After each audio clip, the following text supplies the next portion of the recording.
नमस्कार, मैं हूं सुनीता छेत्री। सुनीताज फैमिली किचन में आप सबका स्वागत है। आप सब कैसे हैं? आई होप कि आप सब अच्छे होंगे। तो आज मैं बना रही हूं गुजिया। तो ये 2 किलो गुजिया है और आधा किलो ये घी है। तो आज मैं डालडा घी से मोइन लगाऊंगी और फिर गुजिया बनाऊंगी। तो चलिए पहले खोया को भून लेते हैं। तो उसके लिए मैंने एक बड़ी सी कढ़ाई रख दी है गैस में, और ये ना नॉन स्टिक वाली है। वैसे तो लोहे की कढ़ाई में या हिंडोलियम में किसी में भी बना सकते हैं, और इसमें मैं बना रही, इसमें चिपकता नहीं है ना, जल्दी जलता नहीं है, तो इसलिए मैं नॉन स्टिक कढ़ाई में बना रही हूँ। तो ये देखिए, इसको भुनने में थोड़ा टाइम ज़रूर लगता है। इसको ना हल्की आंच में भुनना है और ज़्यादा तेज़ आंच में नहीं भुनना, नहीं तो वो जल जाएगा। तो मीडियम टू लो फ्लेम में इसको कभी तेज़ कभी कम आंच में करते हुए इसको अच्छी तरह से ब्राउन होने तक भून लेना है। तो ये देखिए, ये पहले से इसका कलर चेंज हो गया है और ये ब्राउन भी हो चुका है। तो अब इसको थोड़ा सा और भुनेंगे, हम थोड़ा और इसका कलर लाएंगे और फिर उसके बाद इसको ठंडा होने के लिए रख देंगे। तो देखिए, ये अच्छे से भुन चुका है खोया हमारा। बस इससे ज़्यादा हमें डार्क नहीं करना है। और अब हम इसे एक प्लेट में निकाल लेंगे ठंडा होने के लिए। तो चलिए निकाल लेते हैं इसे एक बड़े से परात में। तो इसमें डाल के थोड़ी देर इसे हम ठंडा करेंगे। बहुत ज़्यादा देर तक ठंडा नहीं करना, नहीं तो ये जम के कड़क हो जाएगा। तो इस तरह से इसको फैला के रख देंगे और इस मिक्सचर को ना थोड़ा सा ठंडा होने देंगे, जिससे कि ये हल्का सा नरम हो जाएगा। और फिर तब तक हम ड्राई फ्रूट है ना, उसको हम हल्का सा भून लेते हैं। तो चलिए इसे ठंडा होने देते हैं। और ये है ड्राई फ्रूट, काजू है, चिरौंजी है और किशमिश और बादाम, और थोड़ा सा है ये हरा इलायची, हरी इलायची, और ये है सूखा नारियल। तो आप नारियल का बुरादा भी ले सकते हैं, लेकिन मेरे पास ये नारियल है तो इसको मैं छोटे छोटे टुकड़ों में काटूंगी और फिर इन सबको भून लूँगी। तो ये देखिए, इस सभी को मैं ड्राई रोस्ट कर लूँगी, तेल नहीं डालूँगी। तो सबसे पहले मैं ना इसे बादाम को भून लेती हूँ, और हल्की आंच में भुनना है, ज़्यादा तेज़ आंच में इसको नहीं भुनना है। और ज़्यादा तेज़ आंच में भुनेंगे ना तो बादाम हमारे जल जाएंगे, और बादाम को भुनने में थोड़ा ज़्यादा समय लगता है, इसलिए मैंने पहले बादाम को भून लिया है और वो थोड़े से भुन गए हैं। तो अब इसमें मैं डाल देती हूँ काजू। काजू भी ना इसके साथ ही भुन जाएंगे, और हमें ना इनको बहुत ज़्यादा नहीं भूनना है, बस इतना भूनना है कि इनका ना मॉइस्चर निकल जाए। तो उसके बाद इसको एक निकालेंगे प्लेट में, और प्लेट में निकाल के इसको ठंडा होने रख देंगे। तो ये देखिए, ये भुन चुके हैं। अब इसे निकालेंगे एक प्लेट में और ठंडा होने के लिए रख देते हैं। और बाकी के जो और ड्राई फ्रूट है ना, उनको भी हम साथ में भून लेते हैं। अब बारी है चिरौंजी को भूनने की, और इसको भी हम हल्की आंच में भुनेंगे। तब तक भुनना है जब तक कि इसका मॉइस्चर ना निकल जाए। तो चिरौंजी को भी मैंने ड्राई रोस्ट कर लिया है, इसे भी एक प्लेट में निकाल लेते हैं और इसको ठंडा होने देते हैं। और फिर इसके बाद हम बाकी के और ड्राई फ्रूट भुनेंगे। और अब मैं भूनूंगी इसमें किशमिश, और किशमिश को भी थोड़ा सा भून लेंगे, जिससे कि इसका भी कच्चापन निकल जाएगा। और इस तरह से हम लोग ड्राई फ्रूट को भून के जब हम गुजिया में डालते हैं ना, तो बहुत ही अच्छा टेस्ट आता है और काफ़ी दिनों तक गुजिया ख़राब नहीं होती है। तो हमारी गुजिया तो कम से कम 15 से 20 दिन तक रहती है, और हम फ्रिज में भी नहीं रखते हैं, तब भी हमारी गुजिया सही रहती है। तो उसका एक ही कारण है कि हम जितने भी ड्राई फ्रूट हैं उसको भून के डालते हैं। तो ये लीजिए, किशमिश भी मैंने ड्राई रोस्ट कर लिया है, इसे रख दिया है मैंने। तो ये देखिए, चिरौंजी और काजू, बादाम और किशमिश, इन सबको मैंने भून लिया और ठंडा होने के लिए रख दिया है। और जब ठंडा हो जाएगा ना, तो काजू बादाम को मैं हल्का दरदरा पीस लूँगी। और अब मैं ना ये सूखा नारियल है ना, इसको बारीक बारीक काट ले रही हूँ। और जब ये बारीक बारीक कट जाएगा, फिर इसके बाद मैं इसको मिक्सी में मतलब पीस लूँगी और इसका बुरादा बना दूँगी। देखिए, ये इस तरह से काट लूँगी, पीसने में ना आसानी हो जाएगी। तो ये देखिए, मैंने सारे गोले को, जो सूखे गोले को काट के तैयार कर लिया है। और अब मैं ना इसको मिक्सी में पीसूँगी। तो आप जो है नारियल का बुरादा भी ले सकते हैं। मेरे पास ये नारियल रखा था तो मैंने यही काट लिया बारीक करके। तो फिर अब इसको ना मैं पहले भून लूँगी, और भूनने से ना इसका मॉइस्चर सब निकल जाएगा और अच्छी खुशबू आएगी, और हमारी गुजिया भी ख़राब नहीं होगी। तो चलिए इसे भून लेते हैं। और जितने भी ड्राई फ्रूट है ना, उसको मैंने ड्राई रोस्ट करा है, और बिल्कुल हल्की आंच में, यानी कि लो फ्लेम में इसको मैंने भुना है। तो देखिए, ये भी भुन के तैयार हो गया है, और ये काफ़ी अच्छा, और खुशबू ना इतनी अच्छी आ रही है यहाँ इस समय किचन में कि आप यकीन नहीं मानेंगे। तो चलिए इसको भी निकाल लेते हैं प्लेट में, और इसको भी हम ठंडा होने देते हैं। तो चलिए नारियल का गोला जो है ना, इसको बारीक बारीक काट के इसको भी मैंने ड्राई रोस्ट कर लिया। तो चलिए इसे रखते हैं एक तरफ ठंडा होने के लिए। और ये देखिए जितने भी ड्राई फ्रूट है ना, सभी को मैंने भून के ठंडा होने के लिए रख दिया था। और इधर ये देखिए ये खोया है और ये भी पहले से थोड़ा ठंडा हो गया है। और अब बारी है इस जो ये खोया का जो मिक्सचर है ना, इसको हाथ से थोड़ा सा मैश करने की, क्योंकि रख के ना थोड़ा सा ये सख्त हो गया है। तो इसे अब थोड़ा हाथ से करेंगे। इससे पहले हम लोग ये ड्राई फ्रूट को मिक्सी जार में रख के हल्का दरदरा पीस लेते हैं। और दरदरा पीस के ना जब मिक्सचर में मिलाएंगे खोया के, तो बहुत ही अच्छा टेस्ट आएगा। और आप बारीक बारीक काट के भी इसको डाल सकते हैं मिक्सचर में। तो देखिए इस तरह से ये मैंने दरदरा पीस लिया है और इसको निकालेंगे प्लेट में। और बाकी के और भी जो है ना नारियल का, तो उसको भी बुरादा बना लेते हैं। तो देखिए इस तरह से ये दरदरा हुआ है।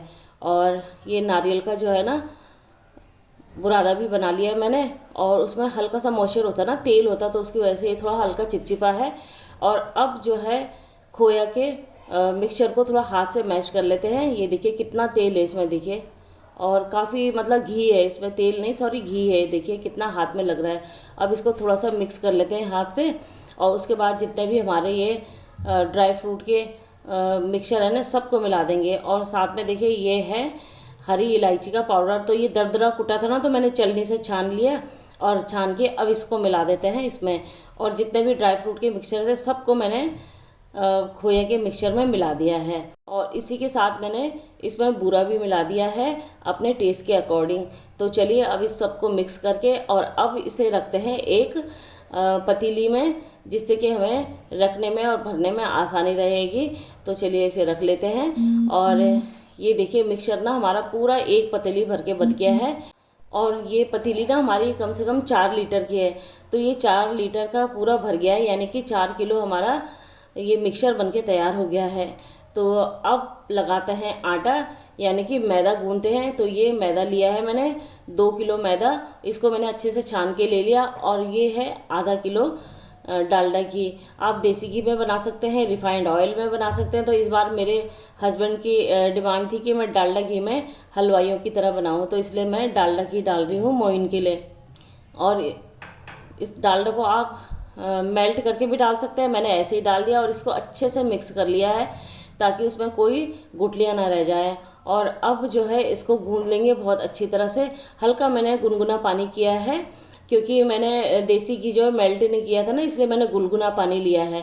अब इसको गूंद लेंगे। और इसका जो डो तैयार करेंगे ना, बहुत ज़्यादा हमें टाइट भी नहीं करना और बहुत ज़्यादा ढीला भी नहीं करना है।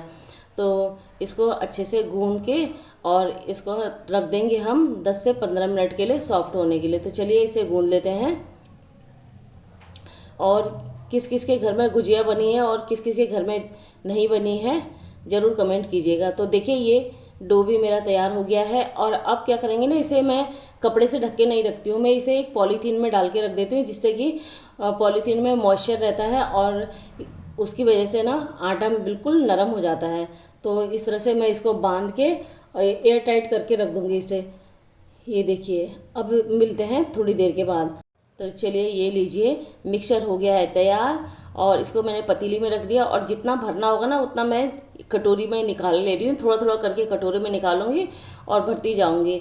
तो ये देखिए एक लोई ले ली मैंने छोटी सी, और इसको मैं आपको बेल के दिखा रही हूँ। देखिए, और इसको ना बहुत बड़ी भी नहीं बेलनी है और बहुत छोटी भी नहीं बेलनी। जितना आपका सांचा है ना, अगर आपके पास छोटा सांचा है तो वो ज़्यादा बेटर रहेगा। ये देखिए इसकी मोटाई इतनी करनी है। और उसके बाद एक सांचा लेना, सांचे में आप इसे डालिए और डालने के बाद इसको अच्छी तरह से चारों तरफ कवर कर दीजिए सांचे के ऊपर। और उसमें 1 से 1.5 चम्मच आप खोया का मिक्सर डालिए।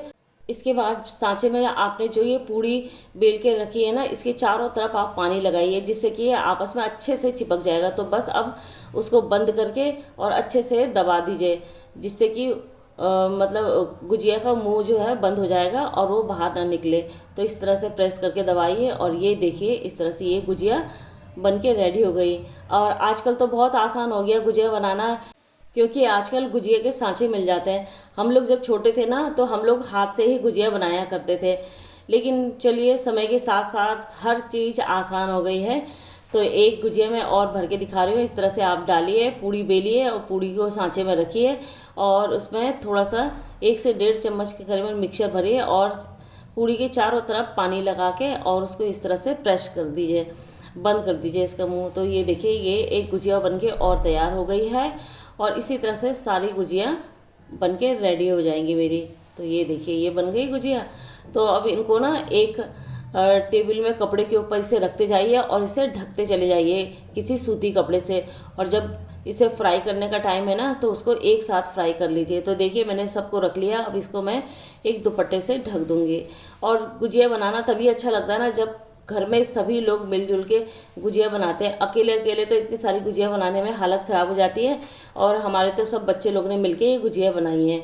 तो चलिए, अब फ्राई करने का समय आ गया है, अब फ्राई करते हैं।